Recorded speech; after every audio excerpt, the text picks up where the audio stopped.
രാഷ്ട്രീയ പ്രചരണത്തിന് വളരെ ചുരുങ്ങിയ സമയം മാത്രമാണ് പൊതുവിൽ ലഭിച്ചത്. മാർച്ച് 10-നാണ് തെരഞ്ഞെടുപ്പ് പ്രഖ്യാപനം. ഏപ്രിൽ 9 വരെയാണ്. ഏപ്രിൽ 9-ന് തെരഞ്ഞെടുപ്പ്. അതിനുള്ളിലുള്ള സമയമാണ് നമുക്ക് ലഭിച്ചത്. ഈ കുറഞ്ഞ സമയത്തിനുള്ളിൽ സംസ്ഥാനത്ത് മിക്കവാറും ജില്ലകളിൽ പോകാൻ എനിക്ക് അവസരം ലഭിച്ചിരുന്നു. 2 ജില്ലകളിലാണ് പോകാൻ കഴിയാതിരുന്നത്. ഇവിടെ ജനങ്ങളുമായി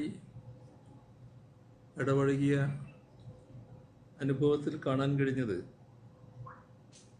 കേരളത്തിൻ്റെ മനസ്സ് LDF-നോടൊപ്പമാണ് എന്നത് തന്നെയാണ്. എല്ലാ തലങ്ങളിലും അത് വ്യക്തമായിരുന്നു. ഇപ്പം നമ്മുടെ സാധാരണ തെരഞ്ഞെടുപ്പ് രംഗത്ത് കാണാറുള്ള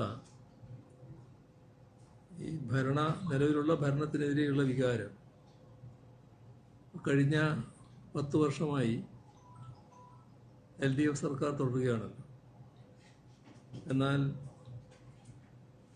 സ്വാഭാവികമായി അങ്ങനൊരു ഭരണവിരുദ്ധ വികാരം ഉണ്ടാകുമെന്ന് വിചാരിച്ചവർക്കൊക്കെ കടുത്ത നിരാശ ഉണ്ടാകുന്ന തരത്തിലാണ് ജനങ്ങളിൽ നിന്നും പ്രതികരണം ഉണ്ടായിട്ടുള്ളത്. എവിടെയും അത്തരത്തിലൊരു ഭരണവിരുദ്ധ വികാരം പ്രകടമല്ല.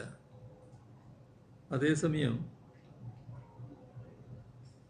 ഭരണപക്ഷവും പ്രതിപക്ഷവും എന്നാലെടുത്താൽ പ്രതിപക്ഷത്തോടുള്ള അവിശ്വാസം, അതോടൊപ്പം വല്ലാത്ത അസന്തുഷ്ടി അത് ജനങ്ങളുടെ ഭാഗത്ത് കാണാനുമുണ്ട്. ഇവിടെ പ്രചരണ രംഗത്ത് അവർ തന്നെ അഴിച്ചുവിട്ട വസ്തുതകൾക്ക് നിരക്കാത്ത കാര്യങ്ങൾ, ബോധപൂർവം അഴിച്ചുവിട്ട നുണപ്രചരണങ്ങൾ, ഇതെല്ലാം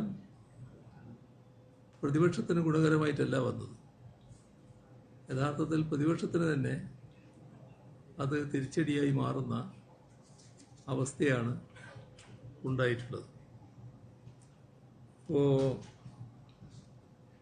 2021 അവതരിപ്പിച്ച പ്രകടന പത്രികയിലെ 97% വാഗ്ദാനങ്ങളും പൂർത്തീകരിച്ചുകൊണ്ടാണ് ഇത്തവണ തെരഞ്ഞെടുപ്പിനെ നേരിടുന്നത്.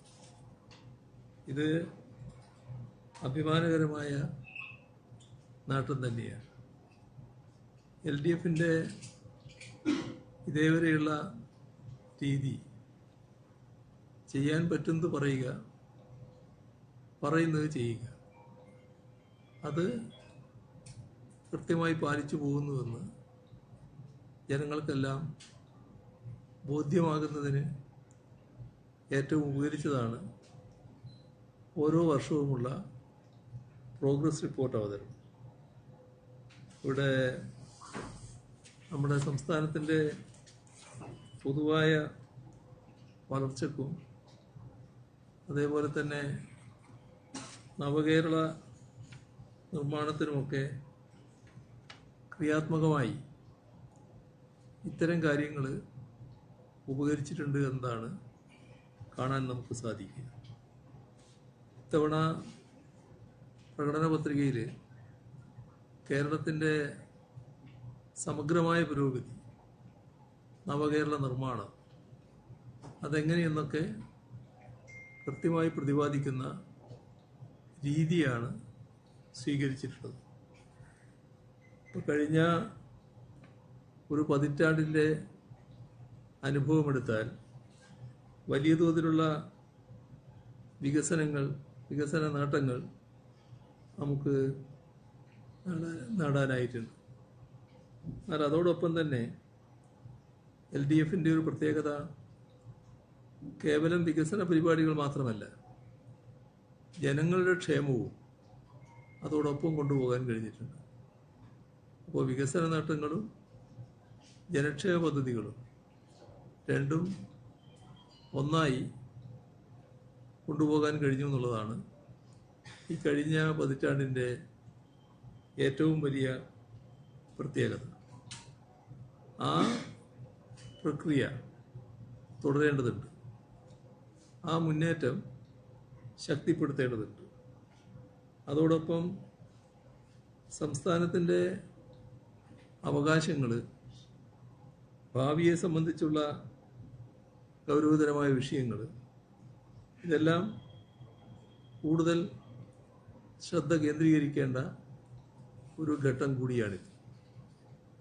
സംസ്ഥാനങ്ങളുടെ അവകാശമാണ് കേന്ദ്രത്തിൽ നിന്ന് സംസ്ഥാനങ്ങൾക്ക് സാമ്പത്തിക വീതം ലഭിക്കുക എന്നത്.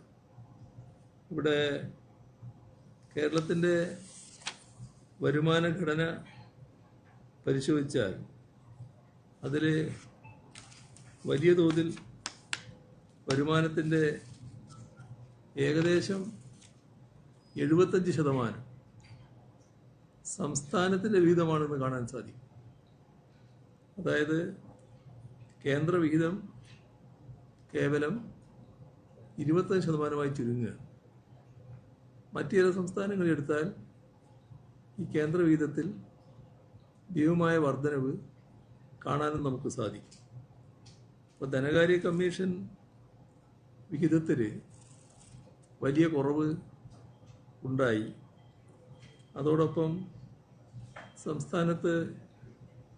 സംസ്ഥാനങ്ങളിൽ തന്നെ ഏർപ്പെടുത്തിയിട്ടുള്ള കേന്ദ്ര ഗവൺമെൻറ്റിൻ്റെ നിയന്ത്രണങ്ങൾ, ഇതെല്ലാം കൂടി വരുമ്പോൾ വികസനത്തെയാണ് പ്രതികൂലമായി ബാധിക്കുന്നത്.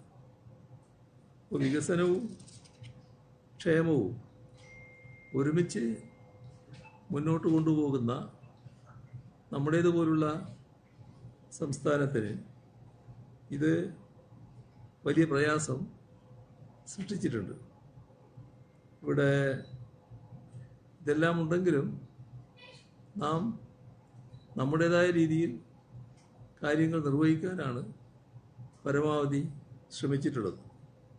അതിൻ്റെ ഭാഗമായി വിവിധ ജനവിഭാഗങ്ങൾക്ക്, തൊഴിലാളികൾക്ക്, സ്ത്രീകൾക്ക്, യുവജനങ്ങൾക്ക്, മുതിർന്ന പൗരന്മാർക്ക്, അങ്ങനെ വിവിധ ജനവിഭാഗങ്ങൾക്ക് വേണ്ടിയുള്ള നിരവധി ഇടപെടലുകൾ ഈ ഘട്ടത്തിൽ ഉണ്ടായിട്ടുണ്ട്.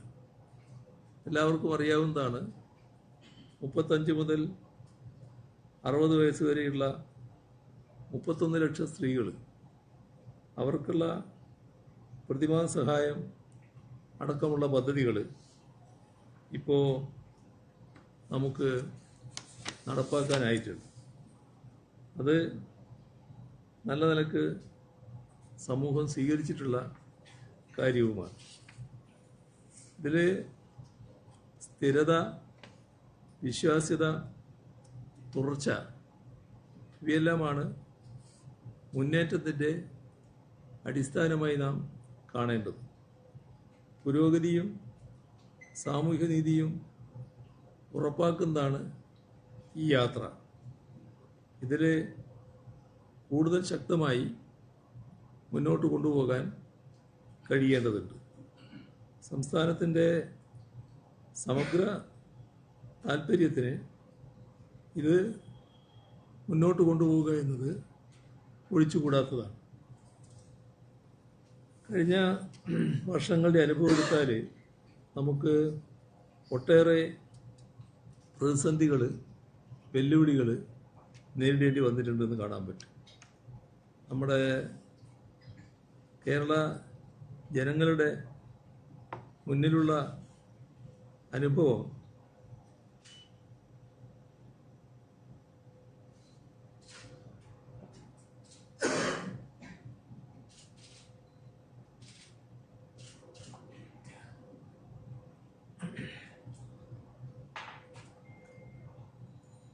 എന്താണോ വാഗ്ദാനം ചെയ്തിട്ടുള്ളത് അത് കൃത്യമായി നടപ്പാക്കുക എന്ന രീതിയാണ് നമ്മുടെ സംസ്ഥാനം പൊതുവെ സ്വീകരിച്ചിട്ടുള്ളത്. അപ്പം അതുകൊണ്ട് തന്നെ നല്ല തരത്തിലുള്ള പ്രതികരണം ബഹുജനങ്ങളിൽ നിന്ന് ഇതിൻ്റെ ഭാഗമായി ഉണ്ടായിട്ടുണ്ട് എന്ന് കാണാൻ സാധിക്കും. ഇപ്പോൾ നമ്മുടെ മുന്നിലുള്ള പ്രധാന പ്രശ്നം നാളെ കേരളത്തിൻ്റെ ഭാവി എങ്ങനെ വേണമെന്നതിനെക്കുറിച്ച് ആലോചിക്കലാണ്.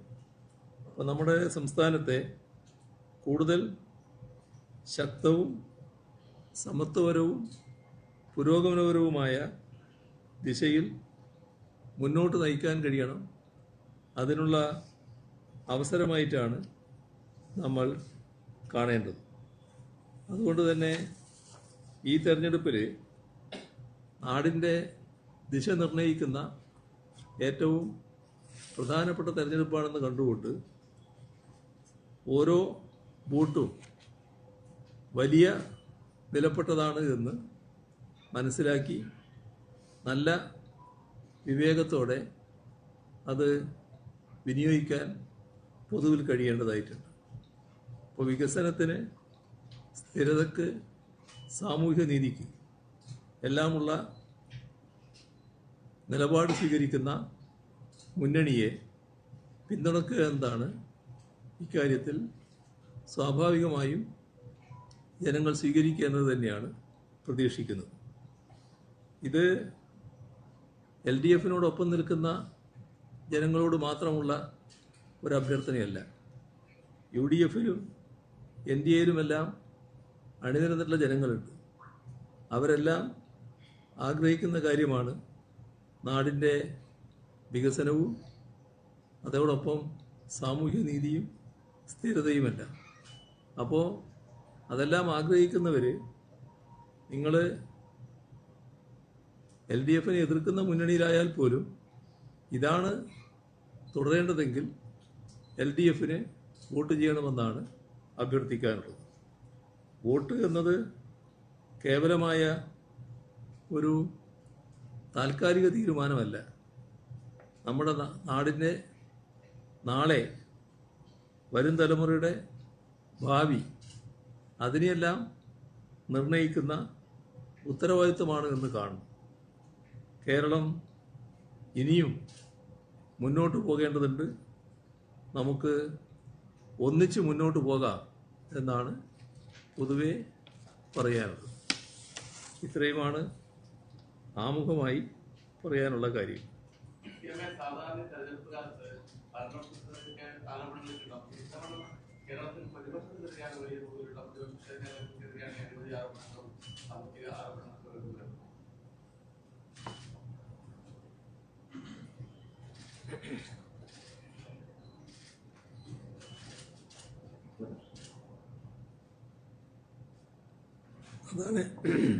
അതാണ് ഞാൻ നേരത്തെ ഒരു ഭാഗം പറഞ്ഞത്.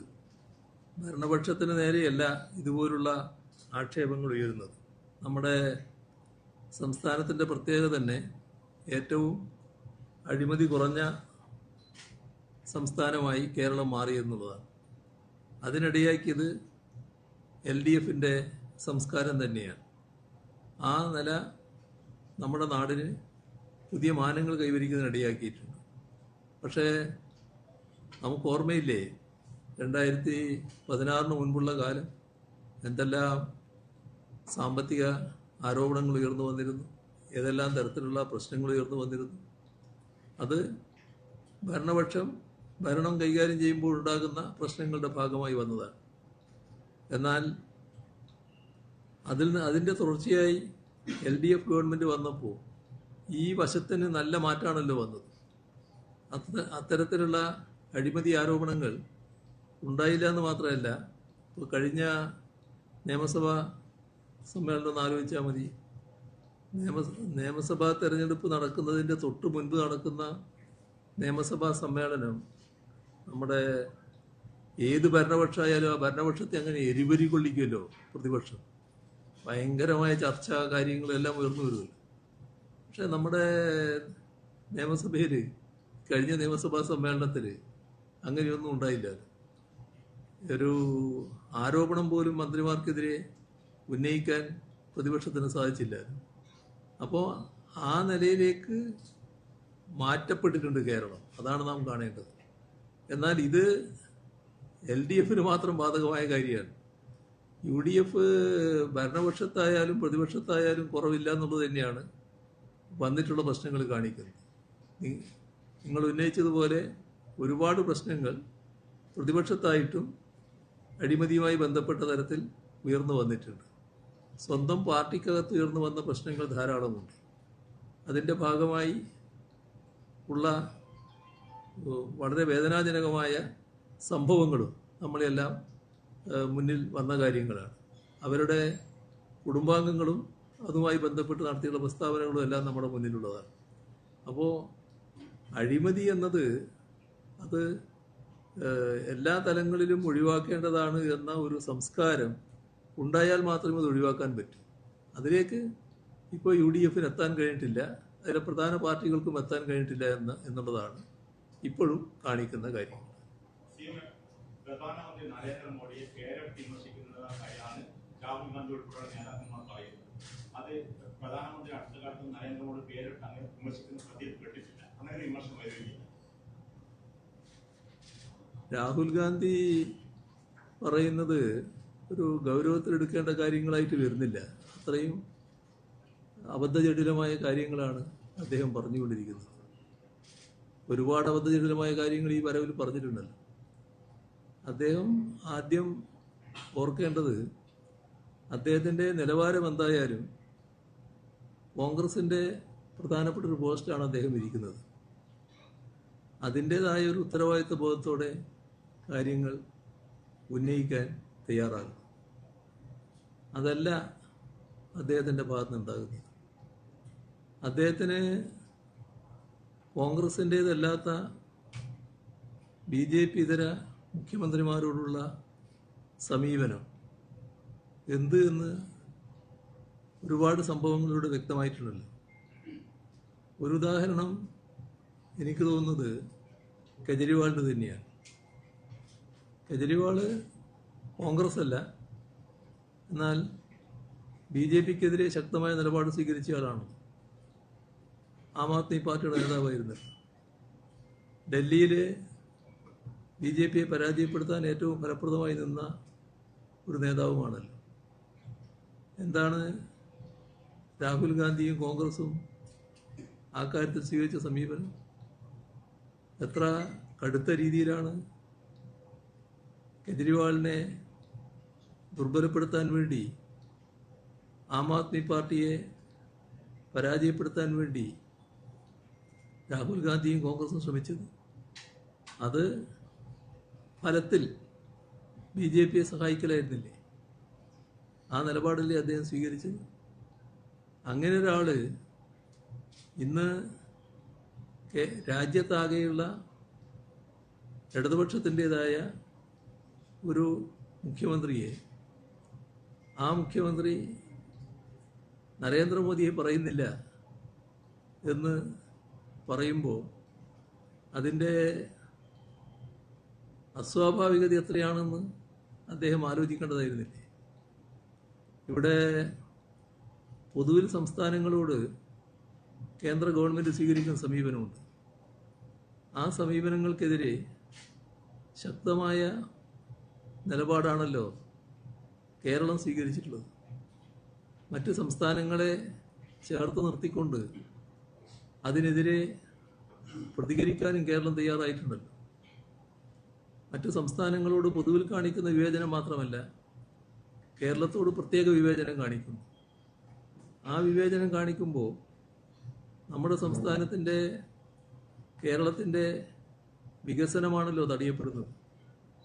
2016 വരെ രാഹുൽ ഗാന്ധിയുടെ പാർട്ടി നേതൃത്വം വഹിച്ച മുന്നണി കേരളത്തിൽ മാറി മാറി അധികാരത്തിലിരുന്നിട്ടുണ്ടല്ലോ. അങ്ങനെയൊരു മുന്നണിയും അതിന് നേതൃത്വം കൊടുത്ത രാഹുൽ ഗാന്ധിയുടെ പാർട്ടിയും കേരളത്തെ തകർക്കുന്ന കേന്ദ്ര ഗവൺമെൻറ് സമീപനം വന്നപ്പോൾ അതിനെതിരെ അരേ അക്ഷരം സംസാരിക്കാൻ തയ്യാറായി. എന്തിൻ്റെ ഭാഗമായിരുന്നു അത്? എന്തായിരുന്നു ബി ജെ പിക്കെതിരെ സംസാരിച്ചുകൂടാ എന്ന നിർബന്ധം കോൺഗ്രസ്സിന് വരാൻ കാരണം? ഞങ്ങൾ ആ പ്രശ്നങ്ങൾ ശക്തമായി ഉയർത്തിയല്ലോ, പ്രക്ഷോഭത്തിലേക്ക് നീങ്ങിയല്ലോ. ബി ജെ പിക്കെതിരെ പ്രക്ഷോഭം നടത്തുന്ന, ബി ജെ പിക്കെതിരെയല്ല, കേന്ദ്ര ഗവൺമെൻറ്റിനെതിരെയുള്ള പ്രക്ഷോഭമാണല്ലോ. കേന്ദ്ര ഗവൺമെൻറ്റിനെതിരെ പ്രക്ഷോഭം നടത്താൻ തയ്യാറായപ്പോൾ ഞങ്ങൾ രാഹുൽ ഗാന്ധിയുടെ പാർട്ടിയുടെ ഇവിടുത്തെ നേതാക്കളോടും UDF നേതാക്കളോടും ആവശ്യപ്പെട്ടല്ലോ, കേരളത്തിൻ്റെ പൊതുവായ പ്രശ്നമാണ്, നമുക്ക് ഒന്നിച്ച് പ്രക്ഷോഭം നടത്തിക്കൂടെ? ഞങ്ങളില്ലാന്ന മറുപടിയല്ലേ അവർ പറഞ്ഞത്. എന്തിൻ്റെ മേലെയാണ് BJP നയിക്കുന്ന കേന്ദ്ര ഗവൺമെൻറ്റിനെതിരെ പ്രക്ഷോഭത്തിന് വന്നുകൂടാ എന്ന നിലപാട് കോൺഗ്രസ് സ്വീകരിച്ചത്, UDF സ്വീകരിച്ചത്? ഇത് LDFൻ്റെ പ്രശ്നമല്ലല്ലോ, കേരളത്തിൻ്റെ പൊതുവായ പ്രശ്നമല്ലേ. ഇനി രാഹുൽ ഗാന്ധി കാണേണ്ട ഒരു കാര്യം, രാജ്യത്താകെയുള്ള തൊഴിലാളി വിരുദ്ധ സമീപനം, ആ സമീപനത്തിനെതിരെ കേന്ദ്ര ട്രേഡ് യൂണിയനുകൾ രാജ്യവ്യാപകമായ പണിമുടക്ക് നടത്താൻ തീരുമാനിച്ചല്ലോ. ആ പണിമുടക്കിൽ INTUC അടക്കം രാജ്യത്താകെ ഉണ്ടായല്ലോ. കേരളത്തിൽ രാഹുൽ ഗാന്ധിയുടെ പാർട്ടി സ്വീകരിച്ച സമീപനം എന്താ? രാഹുൽ ഗാന്ധിയുടെ പാർട്ടിയുടെ നേതൃത്വം ഇവിടെ സ്വീകരിച്ച സമീപനം കേരളത്തിൽ അത്തരമൊരു യോജിപ്പ് ഉണ്ടായിക്കൂടാന്നല്ലേ. എന്താ അതിൻ്റെ അർത്ഥം? എന്തുകൊണ്ടാണ് അങ്ങനെയൊരു നിലപാടെടുത്തത്? ആ യോജിപ്പുണ്ടാകുന്നത് കൊണ്ട് LDFന് എന്തെങ്കിലും പ്രത്യേക മേന്മയുണ്ടോ? UDFന് പ്രത്യേക ദോഷം എന്തെങ്കിലും ഉണ്ടോ? BJP ഗവൺമെൻറ് കൊണ്ടുവന്ന തൊഴിലാളി വിരുദ്ധ നടപടികൾക്കെതിരെയല്ലേ ആ യോജിപ്പ്? അത് ശക്തിപ്പെടുകയല്ലേ ചെയ്യുക, ആ വികാരം ശക്തിപ്പെടുകയല്ലേ ചെയ്യുക. എന്തിനാണ് അത് ദുർബലപ്പെടുത്താനുള്ള നീക്കം നടന്നത്? അപ്പോൾ LDFനുള്ള വിരോധം മാത്രമല്ല, ഇതുപോലുള്ള കാര്യങ്ങളിലും ഇതാണല്ലോ സ്വീകരിക്കുന്നത്. രാഹുൽ ഗാന്ധി ഓർക്കേണ്ട ഒരു കാര്യമാണല്ലോ, ഞങ്ങൾ ഡൽഹിയിൽ വന്ന് പ്രക്ഷോഭം നടത്തിയല്ലോ. കേരളത്തിലെ മന്ത്രിസഭയാകെയും ഇവിടെയുള്ള MLA മാരും MP മാരും എല്ലാം പങ്കെടുത്തുകൊണ്ടൊരു പ്രക്ഷോഭം നടന്നല്ലോ. ഞങ്ങളന്ന് ദേശീയ നേതാക്കളെ ക്ഷണിച്ചല്ലോ. ഇവിടുത്തെ കോൺഗ്രസ് പങ്കെടുക്കില്ല എന്ന് പറഞ്ഞു, എന്നാൽ ദേശീയ നേതാക്കളെ ഞങ്ങൾ ക്ഷണിച്ചല്ലോ. നിങ്ങളുടെ പ്രസിഡന്റിനെ ഞങ്ങൾ ക്ഷണിച്ചല്ലോ. അന്ന് ആ ഘട്ടത്തിൽ അദ്ദേഹം പങ്കെടുക്കുമെന്നാണ് ഞങ്ങൾ പ്രതീക്ഷിച്ചത്. പക്ഷേ പങ്കെടുക്കരുത് എന്ന നിലപാട് നിങ്ങളുടെ നേതൃത്വം സ്വീകരിച്ചില്ലേ, കേരളത്തിലെ നേതൃത്വം സ്വീകരിച്ചില്ലേ? നിങ്ങളും അതിന് അരുനിന്നിട്ടുണ്ടാവില്ലേ? BJPക്കെതിരെയുള്ള പൊതുവായൊരു മുന്നേറ്റമായിട്ടല്ലേ ആ ഘട്ടത്തിൽ ആ പ്രക്ഷോഭം മാറിയത്?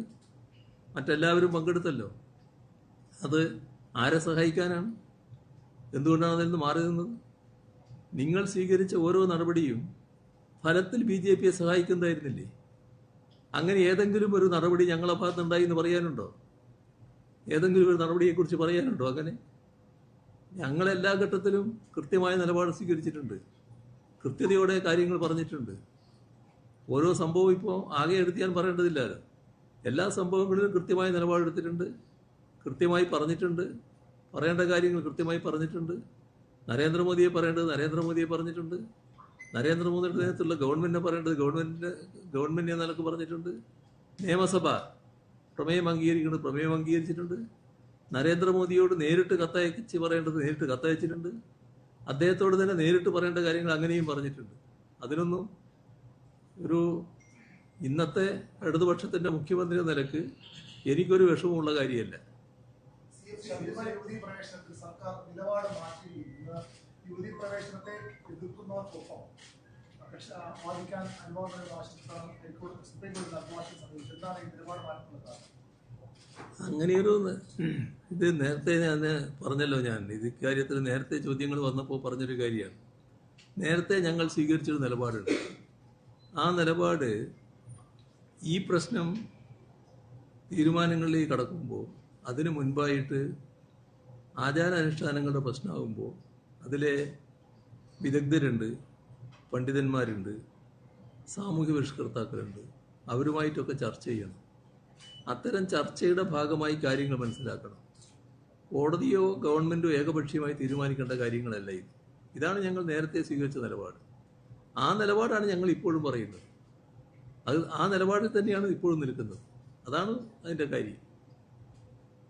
ഈ പരസ്യപ്രചാരണത്തിന്റെ അവസാന ദിവസവും CPM BJP ഡീലാണ് കോൺഗ്രസ് നയിക്കുന്നത്. KC വേണുഗോപാൽ അല്പസമയം മുമ്പ് താങ്കൾ തുറന്ന കത്തെഴുതുകയാണ്.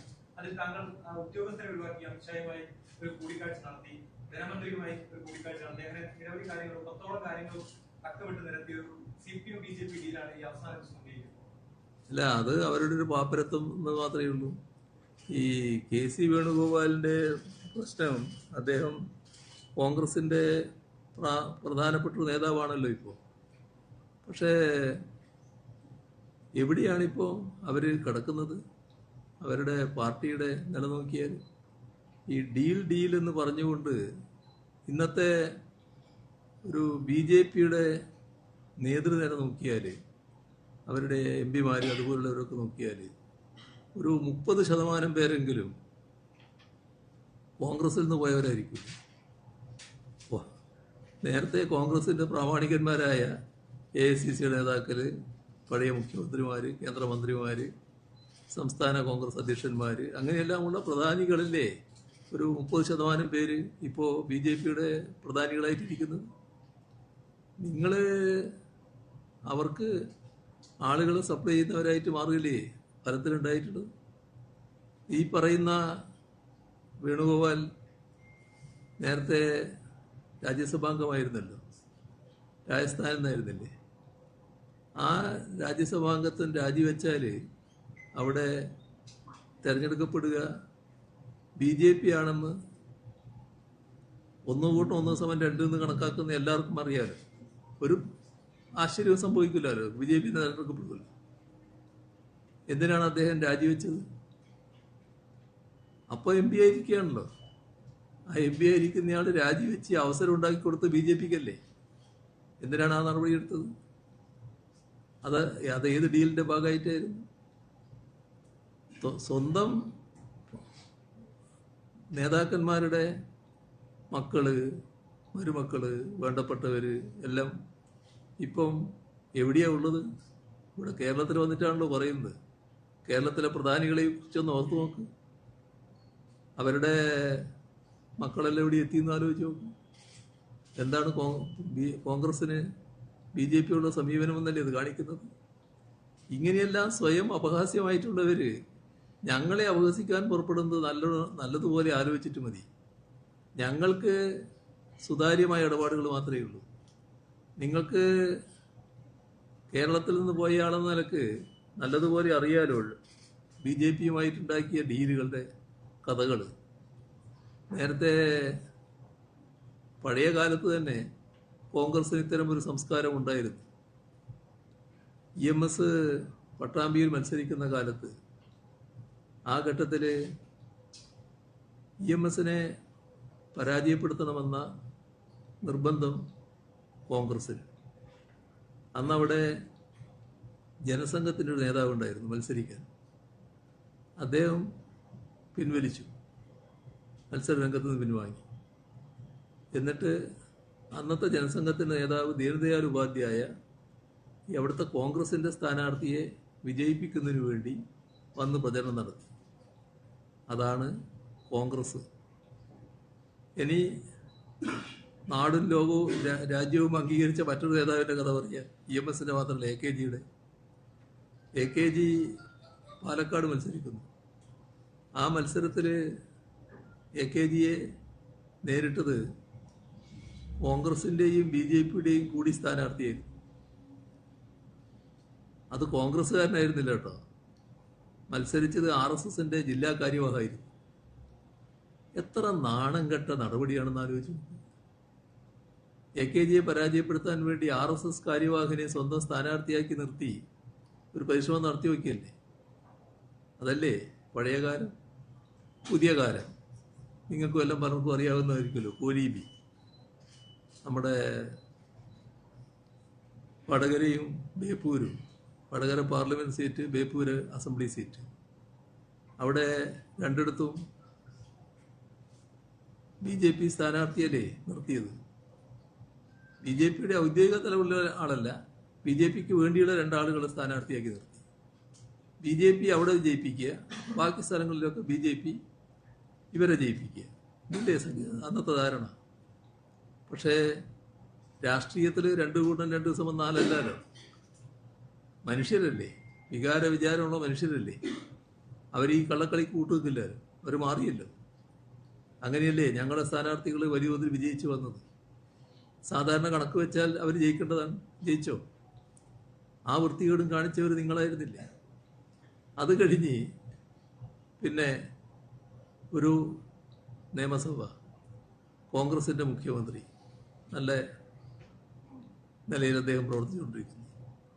ഒരു ദിവസം ഒരു RSS നേതാവിൻ്റെ പ്രഖ്യാപനം, 41 സീറ്റിൽ ഞങ്ങൾ പിന്തുണ നൽകിയിട്ടാണ് ആ കസേരയിൽ ഇരിക്കുന്നത് ഓർമ്മ വന്നു. അതാ ഓർമ്മയില്ലേ വേണുഗോപാലിന്? അത് കഴിഞ്ഞ് പുതിയ കാലം, ഇപ്പൊ ഇന്നലെ 2016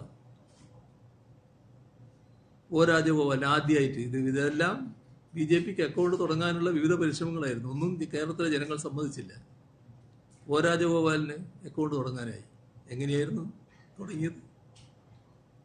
നേമത്തു നിന്ന് അക്കൗണ്ട് തുടങ്ങാനായത് എങ്ങനെയാണ്? അവിടുത്തെ കോൺഗ്രസിന്റെ വോട്ട് കാണാനേ ഇല്ല. എന്നാൽ മറ്റൊന്ന് സംഭവിച്ചു. അതിൻ്റെ അടുത്തൊരു മണ്ഡലത്തിൽ കോൺഗ്രസ് സ്ഥാനാർത്ഥി ജയിച്ചു വന്നു. അവിടെ BJPയുടെ വോട്ടും കാണാനില്ല. ഇതല്ലേ നടന്നത്? യഥാർത്ഥത്തിലുള്ള ഡീൽ അതായിരുന്നില്ലേ? അത് കഴിഞ്ഞ് ഇപ്പോ നമ്മുടെ തൃശ്ശൂരിൽ സുരേഷ് ഗോപി ജയിച്ചു വരുമ്പോൾ കോൺഗ്രസിന്റെ 85,000 വോട്ട് എവിടെ പോയി? തൊട്ട് മുമ്പിലത്തെ തെരഞ്ഞെടുപ്പിൽ കിട്ടിയതിൽ നിന്നും 85,000 വോട്ട് കുറയല്ലേ? ഞങ്ങൾ ജയിക്കുമെന്ന് കണക്കാക്കിയതായിരുന്നു, പക്ഷെ ഞങ്ങൾ പരാജയപ്പെട്ടു.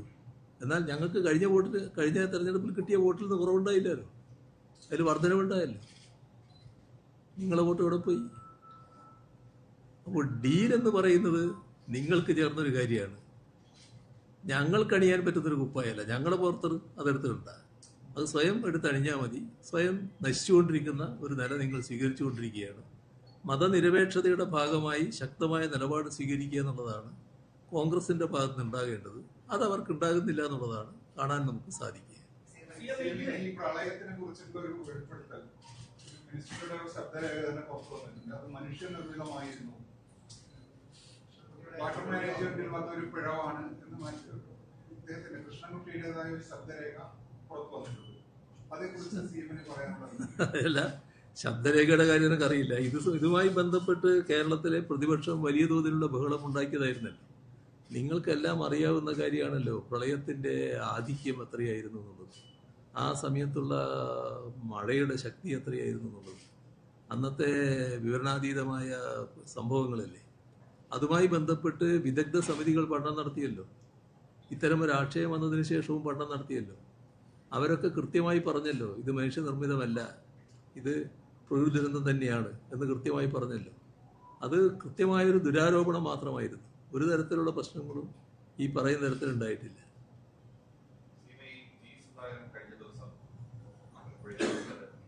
ഈ സഹോദരൻ ഭുവനേശ്വരന്റെ കൊലപാതകത്തിന് കാരണം SFI പ്രവർത്തകരാണ്. നേതാവായിട്ടുള്ള CS സുജാമയ്ക്കെതിരെ അദ്ദേഹം പരാമർശം നടത്തിയിട്ടുണ്ട്. നായർ വീടുകളിൽ മാത്രം പോകുന്ന ആളാണ്, നായരാണെന്ന് പറയാൻ മുല്ലപ്പൂ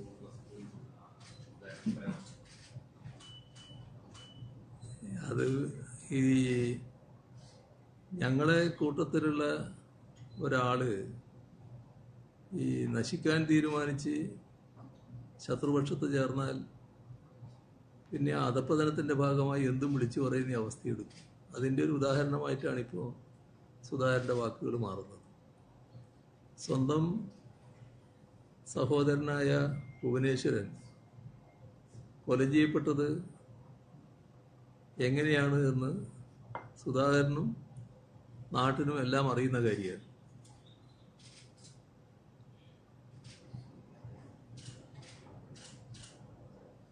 സുധാകരൻ SFIയുടെ നേതാവായിരുന്നു. അന്ന് തൊട്ട് സുധാകരൻ പറഞ്ഞു വന്ന കാര്യങ്ങൾക്കെതിരായിട്ടാണ് ഇപ്പോൾ അദ്ദേഹം സംസാരിക്കുന്നത്. അതായത് സ്വന്തം സഹോദരന്റെ രക്തസാക്ഷിത്വത്തെ പോലും അപമാനിക്കുന്ന പ്രസ്താവന നടത്താൻ അദ്ദേഹം തയ്യാറാകുന്നു എന്നർത്ഥം. അതാണ് അധപ്പതനത്തിൻ്റെ ഏറ്റവും വലിയ തെളിവ്. അതോടൊപ്പം ഒരു രാഷ്ട്രീയ പ്രവർത്തകൻ എന്ന നിലക്ക് ചെയ്യാൻ പാടില്ലാത്തൊരു കാര്യമാണ് ഇവിടെ സുജാതക്കെതിരെ പറഞ്ഞ കാര്യങ്ങൾ. അതിനകത്ത്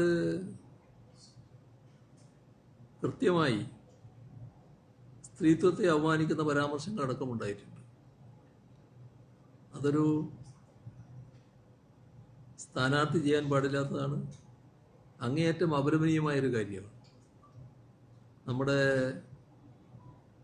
നാട്ടിൽ പൊതുവെ കണ്ടുവരാത്തൊരു രീതിയാണത്.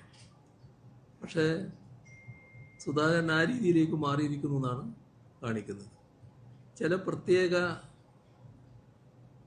വികാരങ്ങൾ അവിടെ ഉയർത്തിവിടാനുള്ള ശ്രമം, അതും ഇതിൻ്റെ എല്ലാം ഭാഗമായിട്ട് കാണാൻ സാധിക്കും. അതൊന്നും അമ്പലപ്പുഴയിൽ ഏശുന്ന കാര്യമല്ല. അമ്പലപ്പുഴ പുന്നപ്ര വയലാറിൻ്റെ പൈതൃകം ഉൾക്കൊള്ളുന്ന നാടാണ്. പുന്നപ്രയുടെ മണ്ണാണ്. അവിടെ ഒരു തരത്തിലുള്ള പോറലും LDFന് ഇത്തരം അവസരവാദ നിലപാടിലൂടെ ഉണ്ടാക്കി കളയാമെന്ന് വ്യാമോഹിക്കേണ്ട.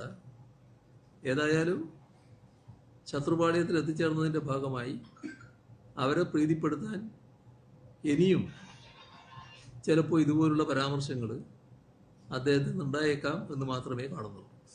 സാധാരണ രീതിയിൽ ഇടതുപക്ഷത്തിന്റെ 2016-21 തെരഞ്ഞെടുപ്പിൽ ഒരു കൂട്ടായ നേതൃത്വമായിട്ട് പൊതുവെ ഉണ്ടായിരുന്നത്. തെരഞ്ഞെടുപ്പിന്റെ പ്രചരണ പരിപാടികളെല്ലാം തന്നെ ഇപ്പോൾ BSന്റെയും ODIയുടെ ഒക്കെ ചിത്രങ്ങളെല്ലാം കാണാൻ കഴിയായിരുന്നു ഈ 2016-21 തെരഞ്ഞെടുപ്പിൽ ഉൾപ്പെടെ. പക്ഷേ ഈ തെരഞ്ഞെടുപ്പിൽ അങ്ങയുടെ ഫോട്ടോയും ചിത്രങ്ങളും മാത്രമാണ് എല്ലായിടത്തും കാണുന്നത്. ഒരു ഏക നേതൃത്വത്തിലേക്ക് പാർട്ടിയും മുന്നണിയും മാറിയത്. അല്ല, എൻ്റെ ചിത്രം കാണുന്നതിൽ വിഷമമുള്ള ചിലരുണ്ടാവും എനിക്കറിയാം. അതിൽ ഒരു സംശയമില്ല. പണ്ട് പണ്ടേ എന്നുള്ളതാണല്ലോ. ഇപ്പോഴും അത് ചിലപ്പോൾ ചിലർ ഉണ്ടാവും എന്നുള്ളത് വസ്തുതയാണ്. ഇവിടെ കാണേണ്ടത് ഞങ്ങളെ നേതൃത്വം എന്ന് പറയുന്നത് കൂട്ടായ നേതൃത്വമാണ്. അത് പാർട്ടി ആയാലും മുന്നണി ആയാലും ഏതെങ്കിലും ഒരു വ്യക്തിയിൽ കേന്ദ്രീകരിച്ച് നിൽക്കുന്ന ഒന്നല്ലത്. പൊതുവെ കൂട്ടായ നേതൃത്വത്തിനാണ് ഞങ്ങൾ പ്രാമുഖ്യം കൊടുക്കുന്നത്. എല്ലാ കാര്യങ്ങളും കൂട്ടായി ആലോചിച്ചാണ് നീക്കുന്നത്.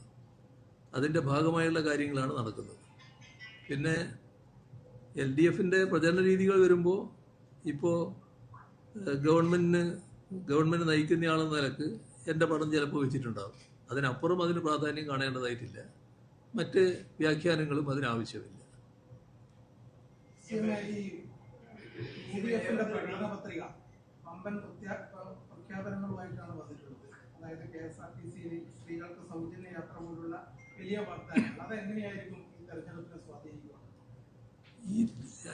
ഇത്തരം വാഗ്ദാനങ്ങൾ ജനങ്ങളെ ഒട്ടും ബാധിക്കില്ല എന്നുള്ളതാണ് കാണേണ്ടത്.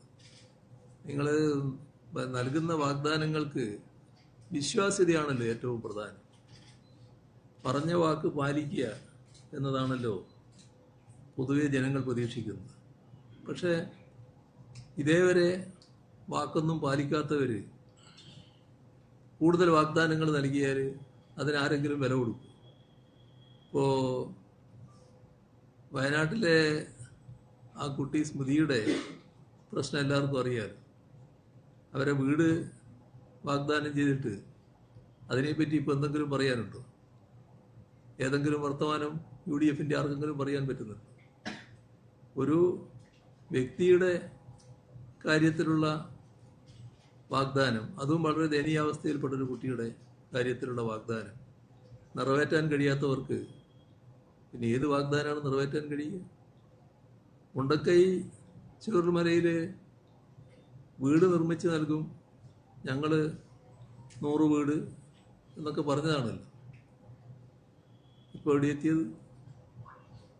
ഇപ്പം കയ്യിൽ പൈസ ഇല്ലാന്നല്ലേ പറയുന്നത്, വീട് നിർമ്മിക്കാനുള്ള പൈസ ഇല്ലാന്നല്ലേ പറയുന്നത്. തിരിച്ച പൈസ എവിടെ പോയി? അതിൻ്റെ കണക്കിന് എന്ത് സംഭവിച്ചു? അപ്പോൾ ഇത്തരം കാര്യങ്ങളിൽ ഒരു സുതാര്യതയും ഇല്ലാത്തവർ, പറഞ്ഞ കാര്യങ്ങളൊന്നും പാലിക്കാത്തവർ അവർ ഏതെങ്കിലും തരത്തിൽ നൽകുന്ന വാഗ്ദാനങ്ങൾ പാലിക്കപ്പെടുമെന്ന് ജനങ്ങൾ കരുതുന്നേയില്ല. അതുകൊണ്ട് അതൊരു ഗൗരവ വിഷയമായിട്ട് കേരളത്തിലെ ജനങ്ങൾ കാണുന്നില്ല എന്നാണ് കാണേണ്ടത്.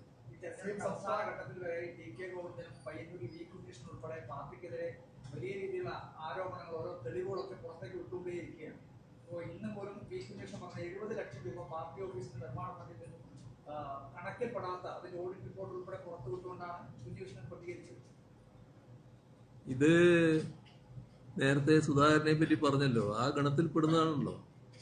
ഞങ്ങളെ കൂട്ടത്തിൽ നിന്ന് സ്ഥാനമോഹത്തിൻ്റെ ഭാഗമായി പുറത്തുപോയി മറ്റ് നിലപാടുകൾ സ്വീകരിച്ച് എതിർ ക്യാമ്പിൽ നിന്നുകൊണ്ട് ഞങ്ങളെ ആക്ഷേപിക്കാൻ എന്തെല്ലാം പറയാൻ പറ്റുമോ അത്തരം കാര്യങ്ങളൊക്കെ പറയാൻ ശ്രമിച്ചുകൊണ്ടിരിക്കുന്നവരാണ് അവർ. അതിൻ്റെ ഭാഗമായി ഞങ്ങളെ ഓഫീസിനെ കുറ്റപ്പെടുത്തിക്കൊണ്ട് നിലപാട് വന്നില്ലേ? ഓഫീസിനകത്ത് കൃത്രിമ രേഖയുണ്ടാക്കുകയാണെന്ന് പറയുന്ന നില വന്നില്ലേ? ഇതൊക്കെ നമ്മൾ പ്രതീക്ഷിക്കണം. കാരണം എതിർ ക്യാമ്പിൽ എത്തപ്പെട്ടാൽ അവരുടെ പ്രീതി സമ്പാദിക്കാൻ എനിക്ക് പഴയ തരത്തിലുള്ള ഒരു കാര്യവും ബാക്കി നിൽക്കുന്നില്ല. ഞാൻ നിങ്ങളുടെ പൂർണ്ണ ആളായി മാറിയിരിക്കുന്നു. ആ ഒരു തെളിവിന് വേണ്ടി, അത് ഹാജരാക്കുന്നതിന് വേണ്ടി വളരെ വൃത്തികെട്ട രീതിയിൽ കാര്യങ്ങൾ അവതരിപ്പിക്കാൻ ഇത്തരം വ്യക്തികൾ തയ്യാറാവും. അതാണ് സംഭവിച്ചുകൊണ്ടിരിക്കുന്നത്. അതൊന്നും ഞങ്ങളെ ഒരു തരത്തിലും ബാധിക്കുന്ന കാര്യമല്ല. പയ്യന്നൂരിലെ പാർട്ടിയെ സംബന്ധിച്ചിടത്തോളം എല്ലാ കാര്യങ്ങളും കൃത്യമായി പരിശോധിച്ചതും തീരുമാനങ്ങൾ എടുത്തിട്ടുള്ളതുമാണ്. കുഞ്ഞീഷൻ അടക്കം അതിൻ്റെ ഭാഗമായിരുന്ന കാലത്ത് അദ്ദേഹം അടക്കമാണ് കാര്യങ്ങൾ തീരുമാനിച്ചിട്ടുള്ളത്. ഇപ്പോൾ പറയുന്നതല്ല ഞങ്ങളുടെ രാഷ്ട്രീയ ശത്രുക്കൾക്ക് വേണ്ടി ആ ക്യാമ്പിൽ എത്തിക്കൊണ്ട് പറയുന്ന കാര്യങ്ങൾ മാത്രമാണ്. ചൂരൽമലയിൽ വീട് നിർമ്മാണത്തിന് വേണ്ടി 200ഓളം പെർമിറ്റുകൾ വാങ്ങിയിട്ടുണ്ടെന്നാണ് 200ഓളം പെർമിറ്റുകൾ ആ വാങ്ങിയിട്ടുണ്ടെന്നാണ് UDF ഇപ്പോൾ പ്രചരിപ്പിക്കുന്നത്. യഥാർത്ഥത്തിൽ അങ്ങനെ നമ്മൾ പരിശോധിക്കുമ്പോൾ ഒരു വീടിന് മാത്രമേ പെർമിറ്റ് എടുത്തതായിട്ടും കാണുന്നുള്ളൂ. യഥാർത്ഥത്തിൽ എന്താണ് അതിൻ്റെ ഒരു വസ്തുത? അത് നിങ്ങളുടെ സംശയം തന്നെയാണ്. ശരി, ഈ വീട് നിർമ്മാണത്തിൻ്റെ കാര്യത്തിൽ സാധാരണഗതിയിൽ നമ്മൾ ഒരു വീടിൻ്റെ പെർമിഷൻ ചോദിച്ചാൽ ഇപ്പോഴത്തെ K-സ്മാർട്ട് വഴി ആ വീടിൻ്റെ പെർമിഷൻ എടുക്കാൻ പറ്റും. എന്നാൽ പൊതുവെ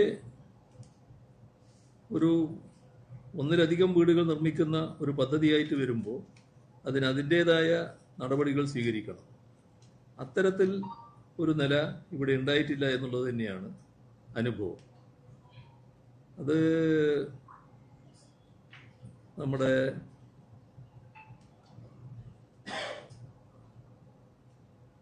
സാങ്കേതികമായ കാര്യങ്ങൾ എൻ്റെ കയ്യിലുണ്ടായിരുന്നു. അതിപ്പോൾ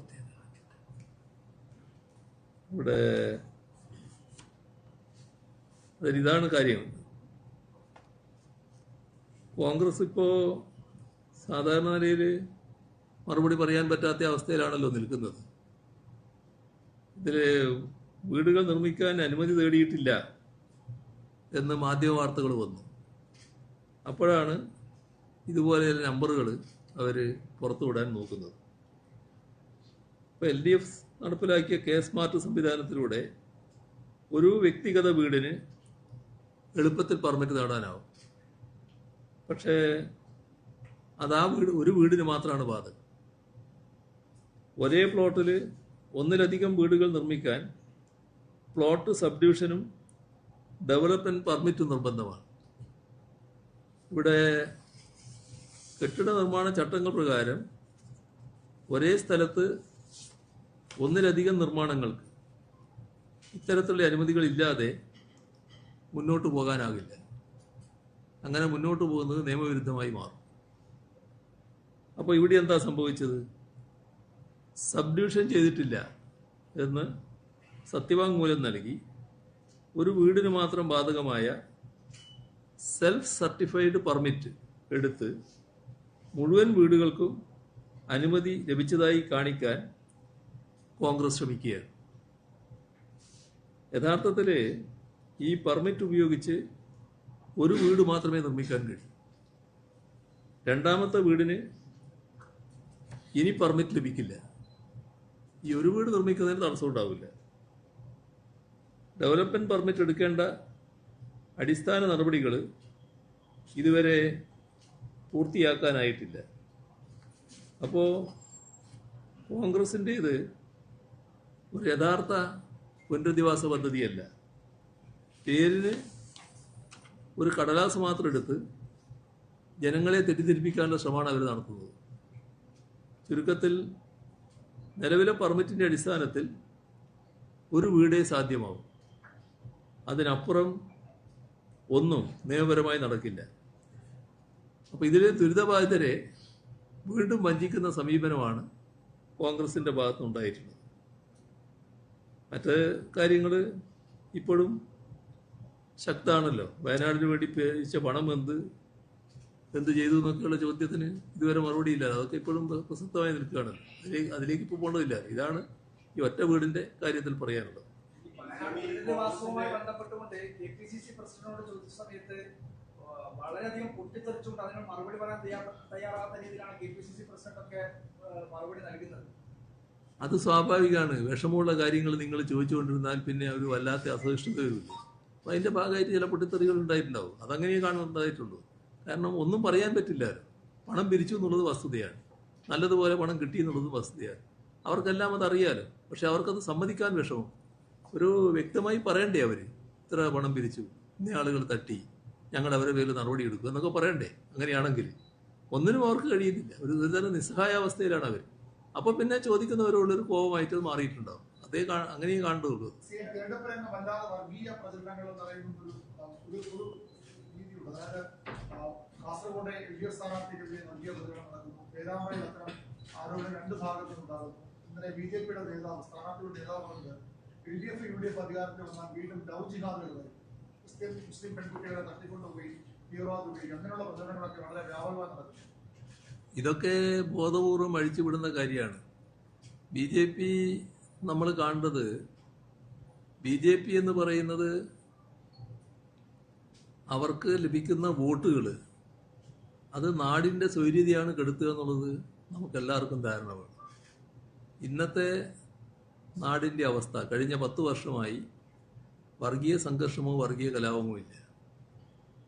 എല്ലാ വർഗീയ ശക്തികളെയും ശക്തമായി നേരിടുന്ന LDF അധികാരത്തിലിരിക്കുന്നതുകൊണ്ടാണ് അത്തരമൊരവസ്ഥ നിലനിൽക്കുന്നത്. എന്നാൽ വർഗീയ ശക്തികളിവിടെ ഇല്ലാഞ്ഞിട്ടല്ല, അവർക്ക് തലപൊക്കണമെന്ന് ആഗ്രഹമില്ലാഞ്ഞിട്ടുമല്ല. അത്തരം നടപടികൾ അവരുടെ ഭാഗത്തുനിന്നുണ്ടായാൽ കർക്കശമായി നേരിടുന്ന നിലയാണ് കേരളം സ്വീകരിച്ചു വരുന്നത്. ഇത് അവസാനിച്ച് കിട്ടിയാൽ വർഗീയതയ്ക്ക് തലപൊക്കാന്ന് അവർ കണക്കൂട്ടുന്നുണ്ട്. അതിൻ്റെ ഭാഗമായി വർഗീയ ശക്തികൾ പൊതുവെ അവരുടെ നില മെച്ചപ്പെടുത്താനുള്ള ഇടപെടലുകൾ നടത്തിക്കൊണ്ടിരിക്കുന്നുണ്ടെന്നുള്ളത് വസ്തുതയാണ്. അതിനുള്ള പ്രചരണങ്ങളും നടത്തുന്നുണ്ട്. ഇപ്പോൾ പേരാമ്പ്രയുടെ പ്രശ്നത്തിൽ വേറൊന്നുമില്ല. പേരാമ്പ്രയിൽ LDF നല്ല നിലക്ക് ജയിച്ചു വരുന്ന സീറ്റാണ്. അതിൻ്റെ വെപ്രാളത്തിൽ ചില വർത്തമാനങ്ങൾ അവിടെ പറയുന്നു എന്ന് മാത്രമേ അതിനെ കാണേണ്ടതായിട്ടുള്ളൂ. മറ്റു പ്രശ്നങ്ങളൊന്നും അവിടെയില്ല. കാസർഗോഡ് ബോധപൂർവം തന്നെ ചില വിഷയങ്ങൾ ഉണ്ടാക്കാൻ വേണ്ടി ചിലപ്പോൾ ശ്രമങ്ങൾ നടന്നേക്കാം. അതും ഗൗരവമായിട്ട് കാണേണ്ട കാര്യം തന്നെയാണ്. ഏതായാലും വർഗീയത ഉയർത്തി കേരളത്തിൻ്റെ അന്തരീക്ഷം മാറ്റിക്കളയാമെന്ന് ധരിക്കുന്നവർക്ക് അതത്ര എളുപ്പമല്ല എന്നുള്ളതാണ് കാണേണ്ടത്. മതനിരപേക്ഷതയാണ് നമ്മുടെ നാടിൻ്റെ മുഖമുദ്ര. ഭൂരിപക്ഷ ന്യൂനപക്ഷ വിഭാഗങ്ങളിൽ മഹാഭൂരിപക്ഷം മതനിരപേക്ഷ ചിന്താഗതിക്കാരാണ്. ചെറിയ വിഭാഗം മാത്രമേ വർഗീയതയുടെ ഭാഗമായിട്ടുള്ളൂ. അതിനെ നമുക്ക് അകറ്റി നിർത്താൻ കഴിയണം. അകറ്റി നിർത്തുന്ന സമീപനം സ്വീകരിച്ചു പോകും. അപ്പോഴും ഈ SDPയുടെ വോട്ട് വാങ്ങുന്നതിൽ വ്യക്തതക്കുറവുണ്ട് LDF SDPയുടെ. കാരണം നേമത്ത് ആദ്യം പിന്തുണ പ്രഖ്യാപിച്ചത് ഇന്നലെ പരസ്യമായി നാദാപുരത്ത് SDPയെ പിന്തുണ ഇടത് സ്ഥാനാർത്ഥിക്ക് എന്ന് പറയുന്നു. സ്വീകരിക്കും SDPയുടെ വോട്ട്? ഇതൊരു വിഷമമുണ്ടാക്കുന്ന കാര്യമാണ് കോൺഗ്രസിനും UDF-നും. കാരണം നേരത്തെ ഇപ്പോൾ ഏറ്റവും ഒടുവിൽ നടന്ന പാലക്കാട് തെരഞ്ഞെടുപ്പായിരുന്നില്ലേ? ആ പാലക്കാട് തെരഞ്ഞെടുപ്പിൻ്റെ വിജയാഹ്ലാദത്തിൻ്റെ മുന്നിൽ നിന്ന് SDP ആണല്ലോ. ഞങ്ങളാണ് എന്ന് പറഞ്ഞിട്ട് അവരിലുണ്ടായിരുന്നു. അപ്പോൾ അതിൻ്റെ ഒരു വിഷമം UDF-ന് ഉണ്ടാവും. അത് സ്വാഭാവികമാണ്. ഞങ്ങളുടെ കാര്യം എല്ലാ സമയത്തും ഒരേപോലെയാണ്. അതിലൊരു മാറ്റവും ഞങ്ങൾ എല്ലാ ഘട്ടത്തിലും എല്ലാ വർഗീയതക്കും എതിരാണ്.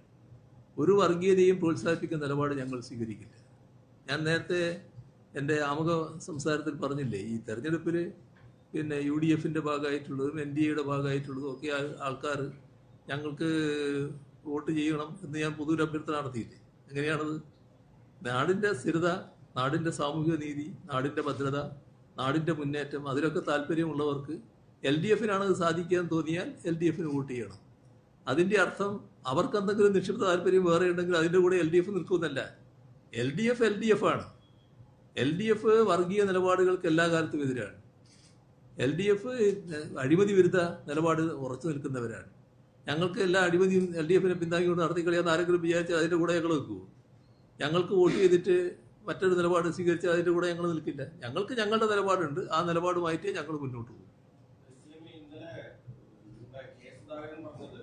പ്രതിപക്ഷ നേതാവിന് വനവാസത്തിന് പോകാതിരിക്കാൻ നമുക്ക് പ്രവർത്തിക്കാമെന്നല്ല പ്രാർത്ഥിക്കാമെന്നല്ല.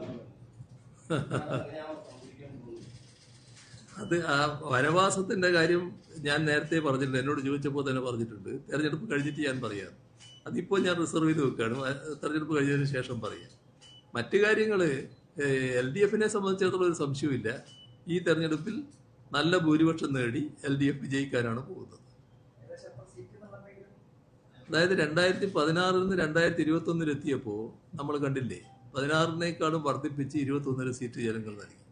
21 നിന്ന് 26 എത്തുമ്പോൾ 21നേക്കാളും സീറ്റ് വർദ്ധിപ്പിച്ച് ജനങ്ങൾ ഞങ്ങൾക്ക് നൽകുമെന്നത് ഉറപ്പാണ്. കാരണം ഞങ്ങൾ ജനങ്ങളോടൊപ്പം ചേർന്നാണ് നീങ്ങിയത്. ജനങ്ങൾ എല്ലാ ഘട്ടത്തിലും ഞങ്ങളോടൊപ്പം ഉണ്ടായിട്ടുണ്ട്. അപ്പോൾ ഞങ്ങൾക്ക് ജനങ്ങളെയും വിശ്വാസമാണ്, ജനങ്ങൾക്ക് ഞങ്ങളെയും വിശ്വാസമാണ്. ആ ഒരു യാത്രയാണ് ഞങ്ങൾ നടത്തിക്കൊണ്ടിരിക്കുന്നത്. ആ യാത്രയിൽ ജനങ്ങൾ പൂർണ്ണമായിട്ട് ഒപ്പമുണ്ട്. അപ്പോൾ ഒരു സംശയവും വേണ്ട, 21 ഉണ്ടായതിനേക്കാളും കൂടുതൽ സീറ്റ് LDFന് ഉണ്ടാകും.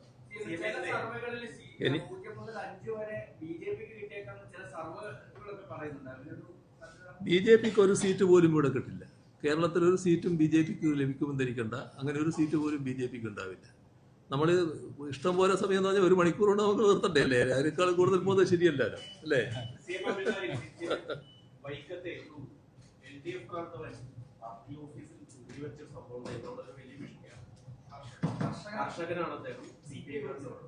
അത് നിർഭാഗ്യകരമായ ഒരു കാര്യമാണ്. അതിന്റെ വിശദാംശങ്ങൾ എനിക്കിപ്പോൾ അറിയില്ല. എന്താണെന്ന് അന്വേഷിക്കുക. എന്താണ്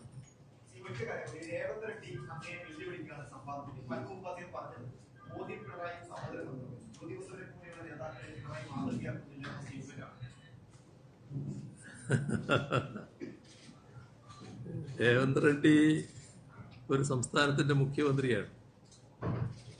മുഖ്യമന്ത്രി സ്ഥാനത്തിരിക്കുന്ന ഒരാള് സാധാരണഗതിയിൽ കാണിക്കേണ്ട ചില രീതികൾ, നമ്മൾ മര്യാദകൾ എന്നൊക്കെ പറയല്ലോ, അതൊക്കെ ഉണ്ട്. അതിനൊക്കെ ചേർന്ന രീതിയിലാണോ അദ്ദേഹത്തിൻ്റെ ഈ ഇടപെടൽ വന്നിട്ടുള്ളതെന്ന് അദ്ദേഹം തന്നെ സ്വയമേവ ചിന്തിക്കട്ടെ. ഏതായാലും അദ്ദേഹം പരസ്യമായിട്ട് ഉന്നയിച്ച സാഹചര്യത്തിൽ ഞാൻ പരസ്യമായി തന്നെ മറുപടി പറയാൻ പോകുന്നുണ്ട്. ആ മറുപടി കൊടുക്കുന്നുണ്ട്. ഇപ്പം ഞാനത് വിശദമായിട്ട് പറയുന്നില്ല. അത് പറഞ്ഞാൽ കുറേ വിശദമായിട്ട് പോകണം എന്നുള്ളതുകൊണ്ട് അതിലേക്ക് ഞാൻ കടക്കുന്നില്ല. അതുകൊണ്ട് രേവന്ത് റെഡ്ഡിയോട് ഡാഷ് മോനെ രേവന്ത മറുപടി വരുന്നുണ്ട് എന്ന് മാത്രമേ ഇപ്പൊ പറയാനോ. അവസാനിപ്പിക്കാം. നന്ദി പറയുന്നു. കണ്ണൂർ പ്രസ് ക്ലബിന്റെ മീറ്റ് ലീഡർ പരിപാടി നമ്മൾ സംസാരിച്ച കേരളത്തിന്റെ ആരാധനായ മുഖ്യമന്ത്രി സഖാവ് പിണറായി വിജയൻ അവർക്ക് പ്രസ് ക്ലബിന് വേണ്ടി നന്ദി പറയുകയാണ്. നമ്മോടൊപ്പമുള്ള CPM ജില്ലാ സെക്രട്ടറി സഖാവ് KK രാകേഷ്, സഖാവ് P ശശി, പ്രസ് ക്ലബിന്റെ president Shri C Sunilkumar, secretary Kabeer Kodanadipparamb, പ്രിയപ്പെട്ട മാധ്യമ സുഹൃത്തുക്കൾ എല്ലാവർക്കും പ്രസ് ക്ലബിന് വേണ്ടി നന്ദി പറയുന്നു.